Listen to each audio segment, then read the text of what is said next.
Invoque le sang dans tout ce qui te concerne. Invoque le sang dans tout ce qui te concerne. Fais-le maintenant. Fais-le maintenant. Invoque le sang dans tout ce qui te concerne. Invoque le sang dans tout ce qui te concerne. Invoque le sang de tes projets les plus pertinents, de tes projets les moins pertinents. Invoque le sang.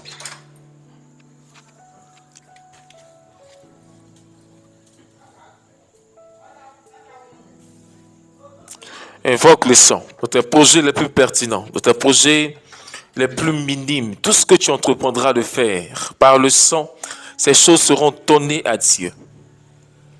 Ces choses appartiendront à Dieu. Invoque le sang dans tout ce que tu veux entreprendre. Si tu veux faire des affaires, si tu veux entreprendre, tu veux faire un commerce, si tu veux entreprendre dans des affaires, entreprendre dans le commerce, quel que soit ce que tu veux faire, invoque le sang. Invoque le sang dans ces choses. Tout ce que le sang touche devient une propriété de celui qui est le propriétaire du sang. Prie le Seigneur, prie le Seigneur, prie le Seigneur, invoque le sang. Pense à ta famille, pense à tous tes projets, pense à tous tes projets, pense à tous tes projets, pense à ta famille, pense à ta famille, à tous tes projets. Par le sang, ils ont vaincu. Ils ont vaincu à cause du sang de l'agneau et de la parole de leur témoignage ensuite. Mais par le sang, ils ont vaincu. Ils ont vaincu Satan par le sang. Ils ont vaincu le diable par le sang. Oui, il est vaincu. Oui, il est vaincu. Par le sang, tu as la victoire. Tu as la victoire sur tous les ennemis. Sur l'ennemi de ton âme. L'ennemi de ton âme, c'est la mort, et la mort, c'est la limitation. La mort, c'est toute forme d'infirmité. La mort, c'est tout ce qui est blocage. La mort, c'est tout ce qui n'est pas Dieu. C'est tout ce qui te combat. La mort, c'est l'antichrist. C'est lui qui t'empêche de vivre ton appel. De vivre la raison pour laquelle Dieu t'a créé. Et cette mort s'éloigne à cause du sang.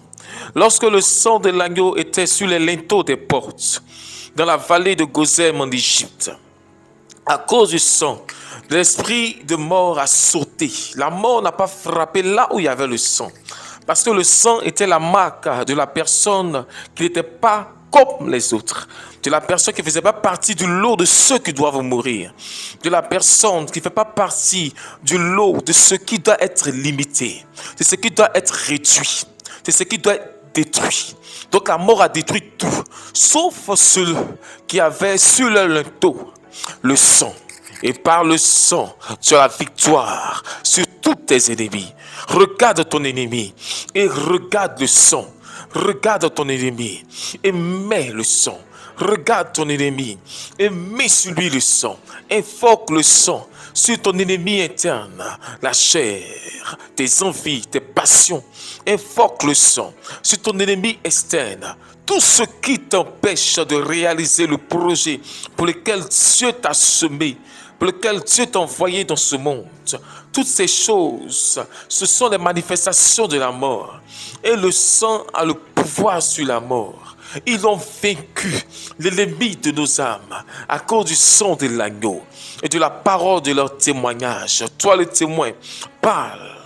Et par ta parole, le sang vient enlever la souillure, vient retirer toute forme d'infimité, vient retirer la honte. Invoque le sang dans ta vie, à tous les niveaux. Invoque le sang.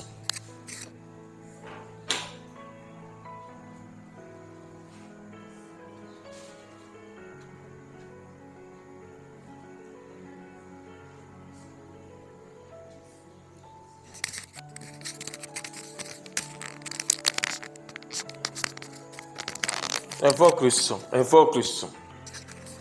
Invoque le sang. Ils l'ont vaincu à cause du sang. Le diable a été vaincu à cause du sang. Invoque le sang. Dans tout ce qui te concerne, invoque le sang. Invoque le sang.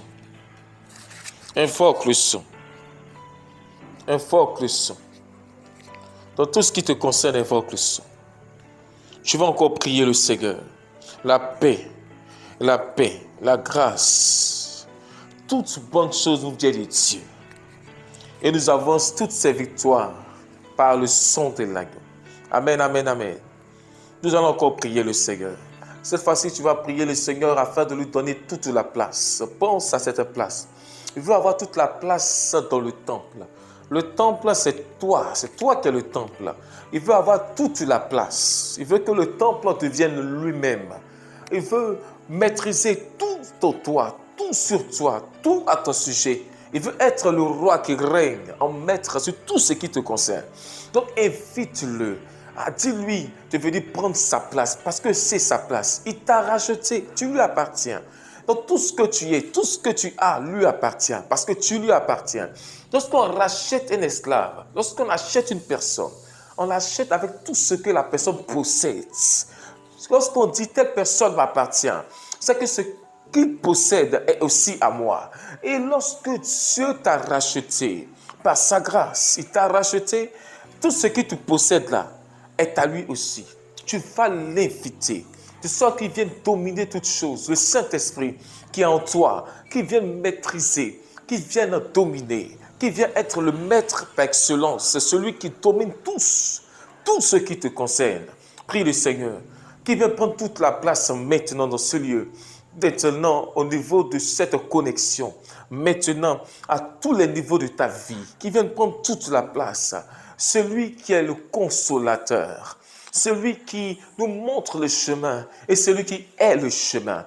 Il veut être pour nous le moyen par lequel nous atteignons l'excellence, sa globalité. Prie le Seigneur. Prie le Seigneur. Prie le Seigneur. Prie le Seigneur. Prie le Seigneur. Prie le Seigneur. Prie le Seigneur. Prie le Seigneur. Prie le Seigneur. Tu vas l'inviter. Et lorsqu'il va venir, il va prendre toute la place. Lorsqu'il règne, la mort ne règne pas. La mort ne règne pas. Oh Seigneur, nous te rendons toute la gloire pour tout ce que tu fais, pour tout ce que tu es, pour tout ce que tu permets. Oh Seigneur, nous te rendons toute la gloire pour tout ce que tu fais, pour tout ce que tu es, pour tout ce que tu permets, Seigneur. Nous te rendons toute la gloire pour tout ce que tu fais, tout ce que tu es, pour tout ce que tu permets, Seigneur. Oh Seigneur Jésus, nous te rendons toute la gloire. Nous te rendons toute la gloire. Nous te rendons toute la gloire. Nous te rendons toute la gloire. Nous te rendons toute la gloire. Nous te rendons toute la gloire pour tout ce que tu fais, pour tout ce que tu es, pour tout ce que tu permets, Seigneur. Nous te rendons toute la gloire. Nous te rendons toute la gloire. Nous te rendons toute la gloire. Sois le Dieu véritable. Sois l'unique Dieu. Celui dont j'ai besoin, celui qui est ma source, la réponse à tout ce dont j'ai besoin. Oh mon Seigneur, oh mon roi, nous te rendons toute la gloire. Nous te rendons toute la gloire. Nous te rendons toute la gloire, Seigneur. Nous te rendons toute la gloire. Nous te rendons toute la gloire. Tu vas prier le Seigneur. Tu vas encore prier le Seigneur. Tu l'as invité, il est présent. Il est présent parce que son enfant, son fils l'a appelé. Lorsqu'un père entend la voix de son fils, il entend la voix de celui en qui il a mis une affection exceptionnelle. La Bible dit, lorsque le Seigneur s'est fait baptiser, une fois se fit entendre du ciel et la voix dit, celui-ci est mon fils bien-aimé en qui j'ai mis toute mon affection. Toute l'affection de Dieu se trouve dans son esprit. C'est ce pourquoi c'est seulement par l'esprit de Dieu que nous arrivions à aimer Dieu et à aimer comme Dieu aime. À aimer les autres comme Dieu aime. À nous aimer nous-mêmes comme Dieu nous aime. Seulement par l'esprit de Dieu. Et l'esprit de Dieu, tu l'as laissé se mouver. Tu l'as laissé dominer. Tu l'as laissé prendre toute la place. Parce qu'il prend toute la place. Il va commencer à ordonner ta vie. Il va commencer à équilibrer les choses. Il va commencer à disposer ta vie en fonction du besoin réel que tu as. Tout homme a besoin. Et la volonté de tout homme, c'est de vivre ce pourquoi il a été créé. Lorsqu'on crée une machine pour un but, tant que la machine n'a pas fait ce pourquoi elle a été créée, elle n'est pas fonctionnelle. Elle est plus ou moins inutile. Elle ne sert pas vraiment à grand chose. On ne peut pas prendre un micro-ondes et l'utiliser comme un réfrigérateur, parce que ce n'est pas son travail. On peut l'utiliser pour réchauffer la nourriture. Mais lorsqu'on l'utilise comme on utilise un micro-ondes normalement, il devient l'instrument le plus efficace parce que c'est ça son rôle. Il se retrouve enfin. Et c'est ça la destinée. Lorsque Dieu te fait pour quelque chose et que tu fais cette chose, que tu marches selon cette chose, il y a des résultats, de grands résultats, de puissants résultats, parce que tu vis ta destinée. Et seulement le Saint-Esprit te conduit dans toute la vérité. Tu vas encore prier le Seigneur. Tu vas commencer à lever. Si tu es dans un endroit trop bruyant, commence à avoir des pensées d'adorateur. Commence à adorer Dieu, à réfléchir à ce qu'il a été pour toi. Il s'appelle l'accomplissement, le tout en tout. La Bible l'appelle celui qui était et qui vient. Je suis celui qui est éternel, qui ne change pas. Et ce Dieu qui ne change pas ne changera pas pour toi. Il sera le même qu'il a été pour des serviteurs, pour des mercenaires. Dieu a été grand pour Élie. Il était puissant pour Moïse. Il était puissant pour Élisée. Il était grand même pour Israël. Il était grand pour Abraham. Abraham qui était son serviteur. Abraham qui était comme un mercenaire. Il était grand. Il était puissant. Il était amour pour Josué. Josué qui était un serviteur. Il était amour grand pour Élie qui était qu'un serviteur. À plus forte raison.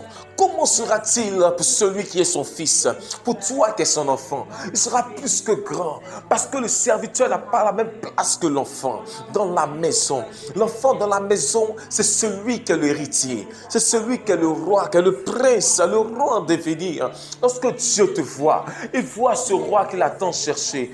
Oui, voici, la Bible dit que le temps est arrivé où les véritables adorateurs que le Père recherche, que le Père recherche, que le Père recherchait, le véritable adorateur. Jésus-Christ a dit à la femme samaritaine, le jour est arrivé, le moment est arrivé, où les véritables adorateurs adoreront le Père en esprit et en vérité. Ils vont l'adorer dans la vérité, parce que la vérité c'est l'esprit de Dieu, parce que l'esprit véritable d'adoration, qui était la source de tous les esprits qui sont venus adorer Dieu sur terre, c'était le Saint-Esprit. L'esprit qui était la source, l'original de tous les esprits. L'esprit de force, l'esprit de puissance. Tu vas commencer à adorer Dieu, adorer Dieu, adorer Dieu. Tu vas l'adorer de tout ton cœur. Tu vas l'adorer de toutes tes forces. Tu vas commencer à l'adorer. Pense à tout ce qu'il a été, ce Dieu merveilleux, celui qui était présent, celui qui a veillé sur toi, malgré nos fautes, nos iniquités. Nous ne faisons pas ce qu'il attend de nous, mais malgré ça, il veille sur nous. Malgré ça, il nous protège. Malgré ça, il est avec nous. On fait ce que nous voulons faire, mais malgré ça, il est présent. Ce Dieu-là, il mérite la louange, il mérite l'élévation, il mérite l'exaltation, il mérite d'être élevé. Ce Dieu merveilleux, ce Dieu amour, nous lui rendons toute la gloire. Oh, merci pour tout ce que tu fais. Merci pour tout ce que tu es. Merci Seigneur pour ta grande bonté, pour ton amour. Alléluia. Merci Jésus. Merci Seigneur. Merci Jésus. Merci Seigneur. Merci Jésus. Amen, amen, amen, amen. Nous allons encore prier le Seigneur. Cette fois-ci, nous allons prier pour la parole. La parole, c'est là où Dieu s'investit encore. Dieu s'investit au travers de toute forme d'adoration. Et la parole aussi, un niveau d'adoration. Une adoration où Dieu veut s'investir à un certain niveau. Dieu s'investit au travers de la prière. Il s'investit au travers de la parole. Il s'investit au travers du message. Il s'investit au travers des actions que nous posons. Et Dieu veut s'investir maintenant au travers de la parole. Nous allons prier le Seigneur que la parole nous conduise dans la vérité. Que ce soit seulement sa parole qui soit vue et qu'elle vienne accomplir ce pourquoi elle était envoyée. Prions le Seigneur. Oh Seigneur, fais grâce. Que ta parole vienne accomplir ce pourquoi elle était envoyée. Que ta parole vienne accomplir ce pourquoi elle était envoyée. Que ta parole vienne accomplir ce pourquoi elle était envoyée. Oh Seigneur, nous te rendons toute la gloire. Oh, merci Jésus. Merci pour tout ce que tu fais. Merci pour tout ce que tu es. Merci Seigneur. Amen, amen, amen. Je suis vraiment très heureux d'être avec vous. C'est encore par la grâce de Dieu, votre serviteur, le pasteur Rémi Martin. Je suis très honoré d'avoir été appelé à être enfant de Dieu. C'est une grâce immense. C'est une grâce qu'on ne peut même pas compter. Une grâce qu'on ne peut même pas qualifier. Elle est tellement énorme. Et pour cela, je dis merci à Dieu chaque jour. Merci à Dieu chaque jour qui n'a pas regardé à mes fautes, qui n'a pas regardé à mes faiblesses, qui n'a pas regardé à tout ce que nous faisons de pas bien, mais qui a regardé plutôt à son amour, qui a regardé plutôt à son alliance avec Adam, qui a regardé plutôt à sa grande bonté et sa grande miséricorde. Alléluia. Aujourd'hui, nous allons faire la suite de la chute du roi. Amen. Nous sommes dans le thème d'aujourd'hui qui est le roi est mort. Ah, le roi est mort. Le roi est mort. Alléluia. Pour cela, nous allons prendre le livre de Genèse, Genèse 3, verset 24. Genèse 3, verset 24. Je lis la parole de Dieu, Genèse 3, verset 24. Genèse 3, verset 24, version 8 secondes. C'est ainsi qu'il chassa Adam et il mit à l'orient du jardin d'Éden les chérubins qui agitent une épée flamboyante pour garder le chemin de l'arbre de vie. Alléluia. Je reprends la parole de Dieu. C'est ainsi qu'il chassa Adam et il mit à l'orient du jardin d'Éden les chérubins qui agitent une épée flamboyante pour garder le chemin de l'arbre de vie. Amen. Nous allons prier le Seigneur. Seigneur, que ta volonté seule soit faite. Que ton chemin seul soit révélé. Que ta grâce seule nous conduise au nom de Jésus-Christ de Nazareth. Amen. Amen, amen, amen. Avant de commencer vraiment ce petit temps d'enseignement, je veux saluer toutes ces personnes qui sont connectées. Ces personnes qui ont fait l'effort, c'est vrai, c'est pas facile. D'autres sont encore dans les courses, d'autres font vraiment mes épis afin de se connecter. Vraiment que Dieu vous bénisse. Que votre effort soit vraiment récompensé.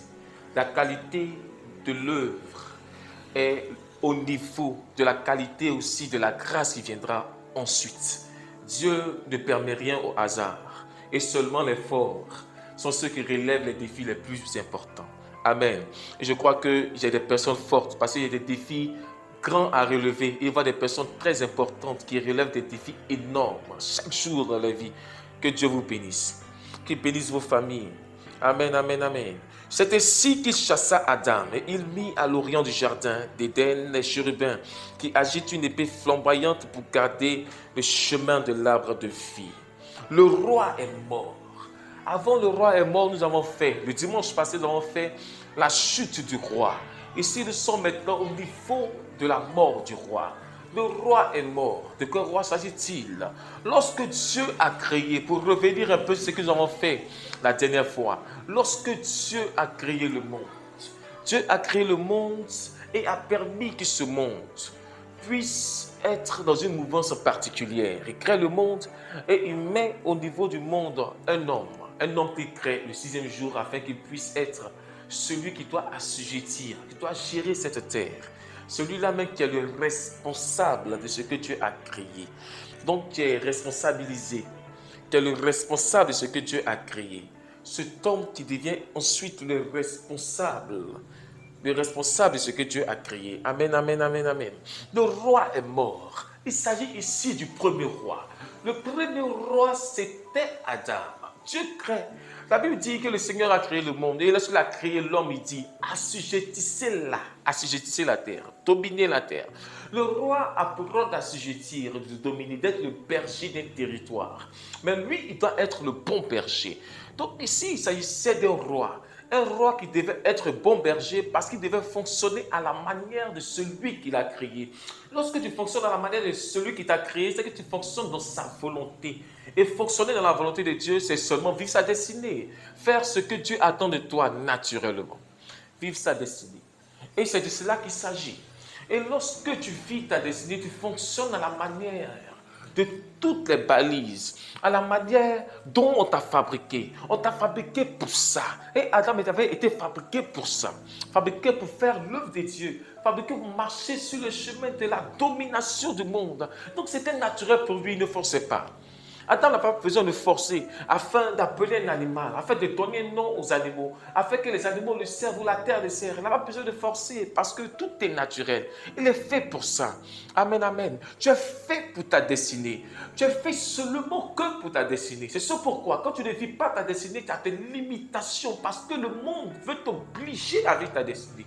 Tant que tu ne vis pas ta destinée, le monde sera pour toi dur, compliqué, parce que tu n'es pas fait pour autre chose. Le monde est en train de te dire au travers des limites que tu n'es pas fait pour autre chose. Tu n'es pas fait pour ça. Tu n'es pas fait pour ce que tu fais là, mais tu n'es pas fait pour cela. Le monde te dira, mais mon cher, tu n'es pas fait pour la musique. Or, pourtant, tu veux faire la musique. Or, toi, tu as été fait pour faire des affaires. Le monde te dira, mais tu n'es pas fait pour la musique. Ça sera difficile, compliqué. Il y aura des limitations. Parce que Dieu, c'est l'équilibre. Et Dieu, c'est la paix. Lorsqu'il y a des désordres quelque part, Dieu veut t'interpeller pour te ramener sur le droit chemin. Et ce droit chemin, c'est ta destinée. Aucun homme échoue dans sa destinée. Nous échouons toujours parce que nous ne vivons pas nos destinées. Celui qui ne vit pas sa destinée est en train de marcher en fonction de ce qui n'est pas de lui, de ce qui n'est pas pour lui. Donc finalement, il fait les choses qu'il ne doit pas faire. C'est comme on prend une voiture, un véhicule à 4 roues, un véhicule qui roule normalement sur la terre, sur le goudron. Et ce véhicule, on veut le faire fonctionner comme un avion.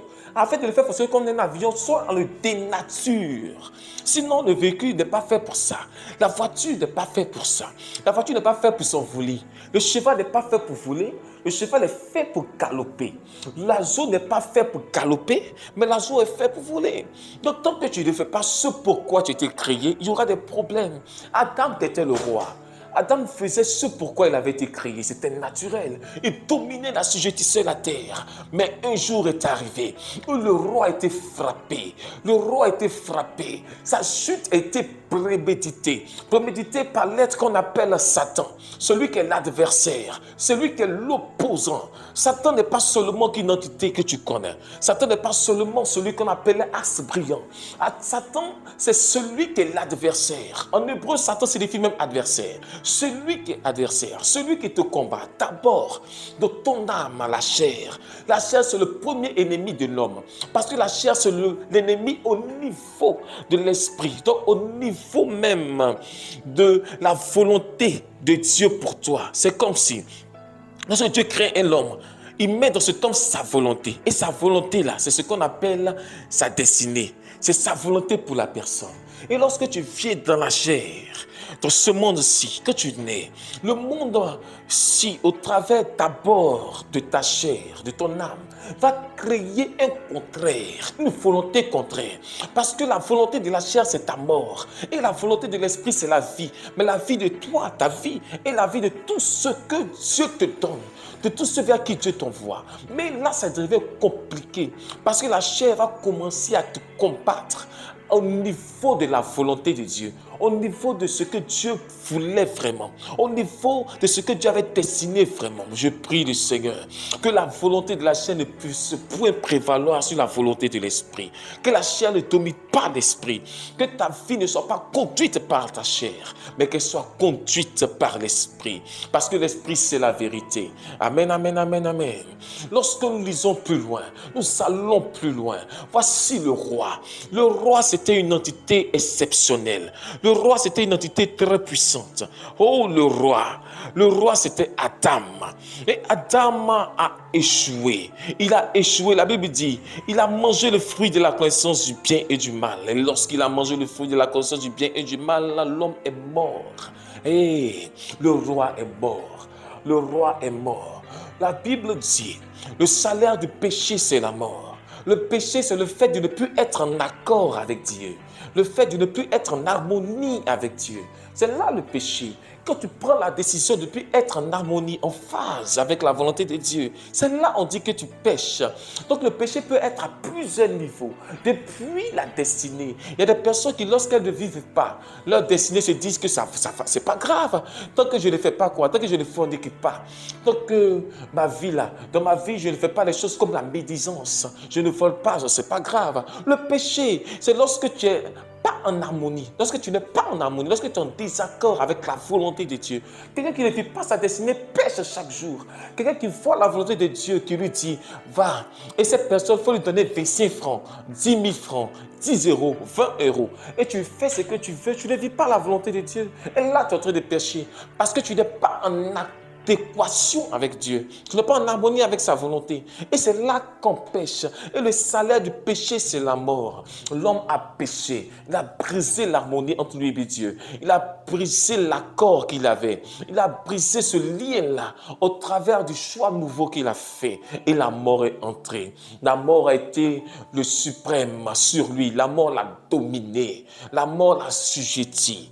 Et la mort l'a assujetti, l'homme est mort. Le roi est mort. Le roi est mort. C'est comme toi. Tu as vécu une vie. Tu vis des situations difficiles. Mais parfois, on a l'impression que c'est parce que on a l'impression que Dieu n'est pas bien. Que Dieu, il permet parfois le mal. Que Dieu, là même, souvent, on souffre et puis il aime ça. Ou Dieu, quand on souffre là, André, il est heureux. Non. Dieu ne peut pas heureux quand l'homme souffre. Dieu aime l'homme. Il ne peut pas aimer te voir souffrir. Mais tout ce que nous faisons, c'est le résultat des actions que nous posons. Soit de ce que nous posons ou de ce que nos parents ont posé. Donc, c'est le résultat des actions de l'homme. La terre, ce n'est pas une affaire de Dieu. La terre, c'est une affaire d'homme. Parce que la terre, le règne de la terre fonctionne en fonction de l'homme.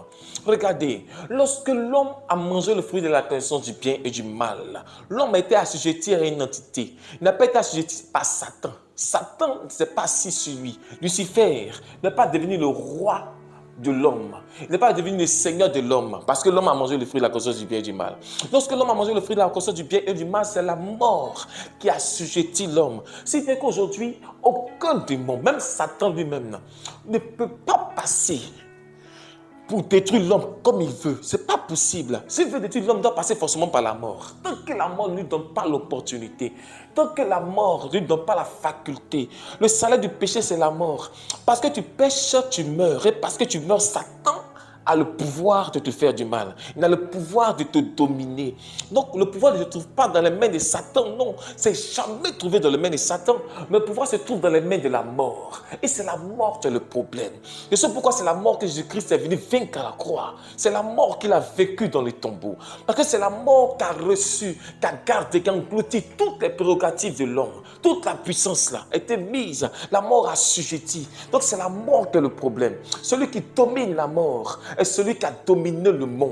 Celui qui domine la mort, c'est celui qui a dominé le monde. Le roi est mort. La mort le domine. La mort le domine. Lorsque tu vis des situations difficiles, beaucoup se disent, je vis telle situation parce que Dieu l'a permis.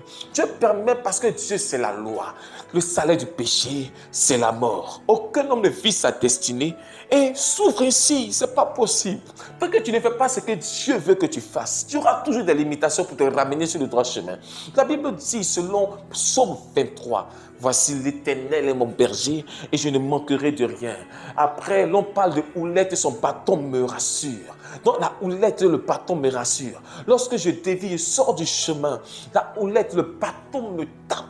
Le bâton me ramène sur le chemin. C'est la parole de Dieu. Parce que c'est la parole qui est l'Éternel et c'est l'Éternel qui est le berger. Donc la parole de Dieu montre le chemin à David. Elle l'écrit, elle dit à David, David fais ci, ne fais pas ça.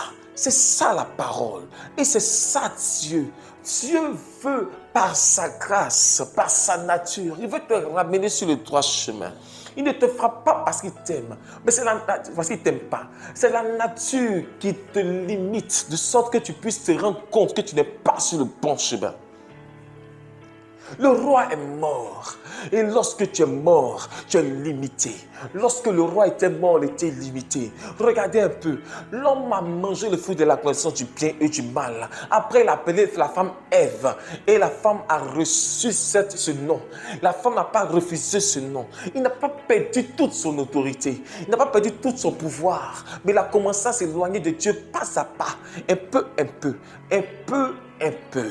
Lorsque tu t'éloignes de Dieu au travers du péché, tu commences à te priver toi-même de la gloire, toi-même de l'espoir, toi-même de la réussite, toi-même du chemin qu'il te faut, toi-même des solutions dont tu as besoin. Ce n'est pas Dieu, mais c'est toi qui t'éloignes de Dieu. Et parce que tu t'éloignes de Dieu, tu commences à vivre une vie remplie de ténèbres, remplie d'obscurantisme. Tu ne vois plus où tu vas. Et c'est compliqué parce que tu es mort. Le roi est mort.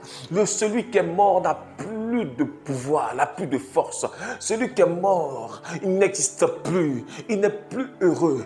Il manque de joie. Celui qui est mort ne sait plus quoi faire. C'est ça, celui qui est mort. Celui qui est mort ne peut rien faire. Il ne peut rien faire devant la galère. Il ne peut rien faire devant la maladie. Il ne peut rien faire devant les soucis de ce monde. Il ne peut rien faire devant les problèmes de ce monde. Il ne peut rien faire lorsque quelqu'un vient opérer des choses maléfiques dans sa vie. Il ne peut rien faire parce qu'il est mort, il n'est pas vivant.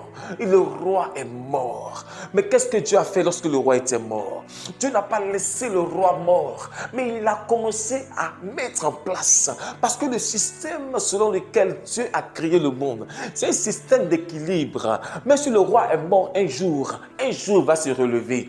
Dieu sait faire les choses, Dieu ne fait rien au hasard. Satan croyait que parce qu'il l'a permis, il a fait de sorte que l'homme puisse tomber. Il était heureux, mais c'était insuffisant parce qu'aucune entité ne peut empêcher la volonté de Dieu. Satan ne peut même pas empêcher la volonté de Dieu. Il a cru avoir réussi, mais il n'a rien fait. Il a seulement retardé l'inévitable. C'est comme ça Satan a retardé l'inévitable dans ta vie. Il a cru que tu étais à terre, que tu étais faible, que pour toi c'était fini. Mais laisse-moi te dire, tant que ta foi est en Dieu, tant que tu crois en Dieu, tant que tu veuilles faire la volonté de Dieu, Dieu finira par te ramener sur son chemin.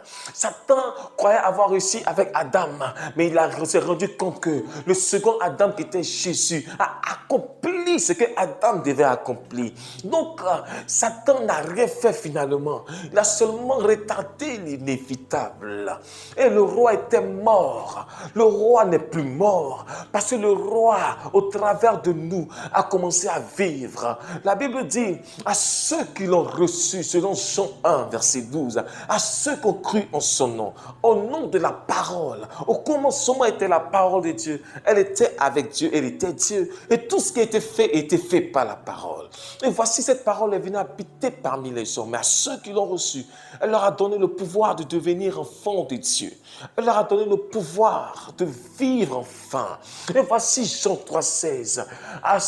Dieu a tant aimé le monde qu'il a donné son Fils unique, afin que quiconque croit en lui ne périsse point, mais qu'il ait la vie éternelle. Ne périsse point. Lorsque l'homme a mangé le fruit de la connaissance du bien et du mal, il a commencé à périr.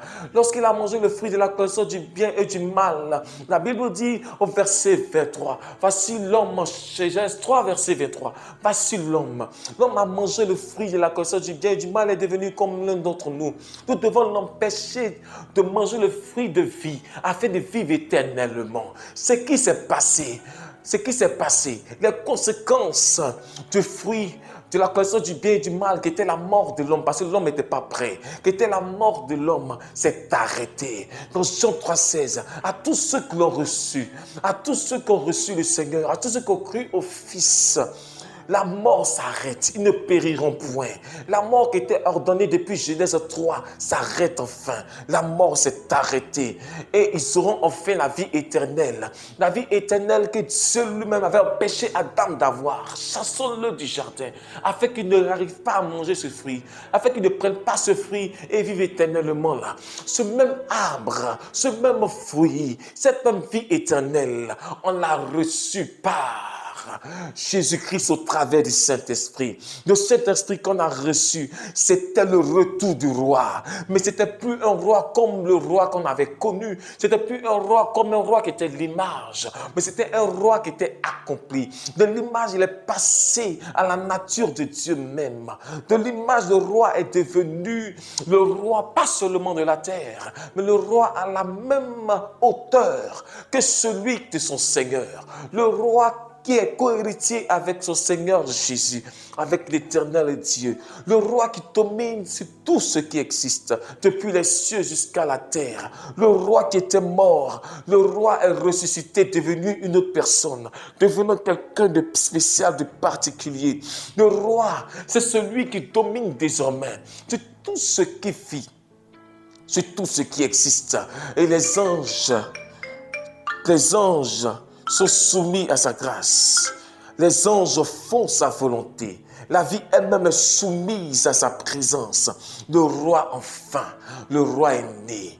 Enfin, le roi est né. Enfin, le roi est né de nouveau. C'était plus l'image, mais c'est devenu la consistance même de Dieu. Amen, amen, amen, amen, amen, amen, amen. Par la grâce de Dieu, tout ce que tu as semé, tu ne l'as pas semé en tant qu'homme après ta nouvelle naissance. Tu l'as semé en tant que Christ.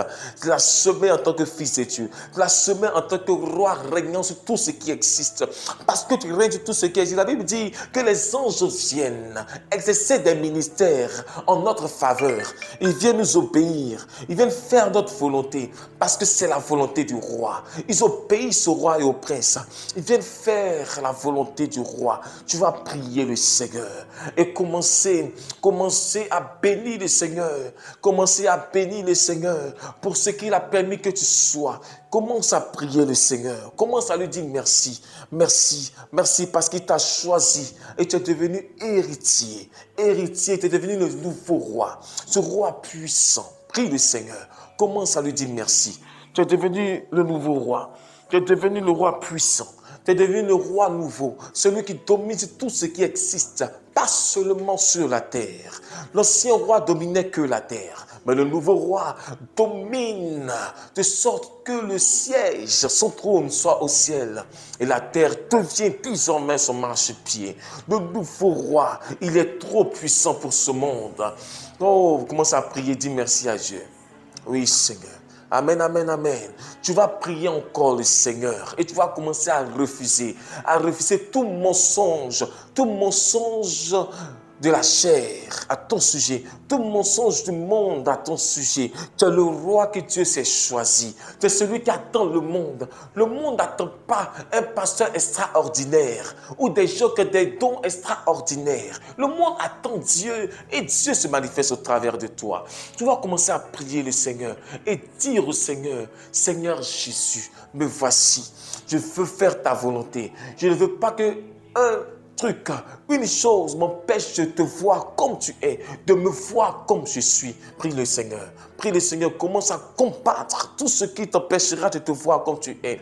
Tu es le nouveau roi. Aucune maladie ne peut dominer sur toi. Lorsque les limites arrivent, parle aux limites, parle aux situations, parle aux événements.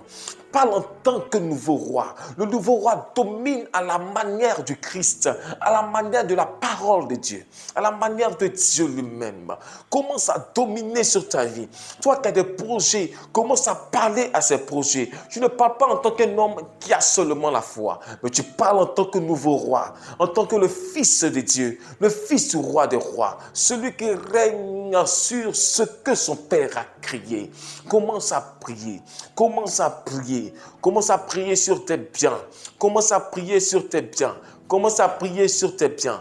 Commence à prier sur tes biens. Pendant que tu pries, vois le Seigneur qui est en train de mettre une couronne sur quelqu'un. Pendant que tu pries dans ton cœur, tu pries sincèrement. Le Seigneur t'établit et te donne la royauté manifestée, celle du nouveau roi, pas de l'ancien roi. La royauté manifestée.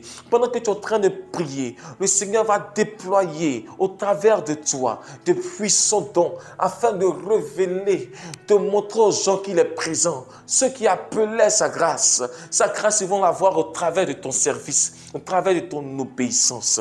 Oh Seigneur, merci pour tout ce que tu es, pour tout ce que tu fais. Merci Seigneur. Amen, amen, amen, amen, amen. Amen, amen, amen. Je suis vraiment très heureux. Je suis très heureux d'avoir passé ce merveilleux moment avec vous tous. Je suis vraiment très heureux. Amen.